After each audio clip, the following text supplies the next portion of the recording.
I thought I was what happened to me. I was a child of a drug addict. I was a child of an alcoholic. I was a child of abuse. I was beaten, and I didn't know who I was without that. I just didn't know why people would choose to love me if my own mom didn't, and why he would love me if she didn't. It didn't make sense to me.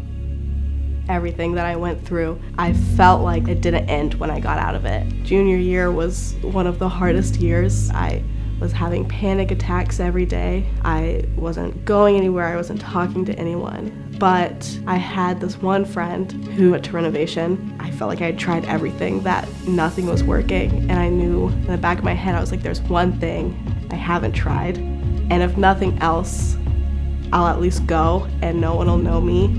But I remember going, and in passing, like just in the middle of his message, John just said something about how we have a personal God, a God who doesn't care your past or what happened to you or what other people did to you or who your parents are, where you came from. And I remember just sitting there and being like, what is this? Like, that doesn't even make sense to me. It was just so weird to have like this image of such a personal God. And so I kept going to Renovation. And when I first went to our squad weekend, in one of Jordan's messages, he talked about Mary Magdalene and how she was struggling with all these demons and these chains and everything that was holding her captive. And I remember just being like, that's me.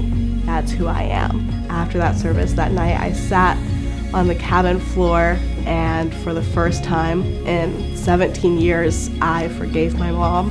I let it go. I didn't want to be bitter. I didn't want to be angry.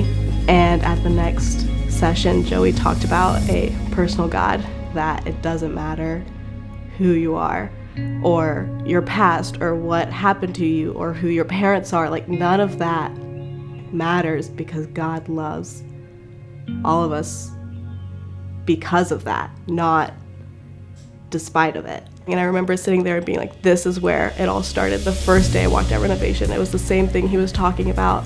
And that's when I gave my life to Jesus. We say it all the time at Renovation, but we want to reach every man, woman, and child. We want to reach the one, and I was that one. I was the least likely person to show up at Renovation on a Sunday. I had every reason not to go to church. And so I serve, I do everything I can, because that at one point was me. And if there weren't people at Renovation working hard to reach our community, I wouldn't have found Jesus.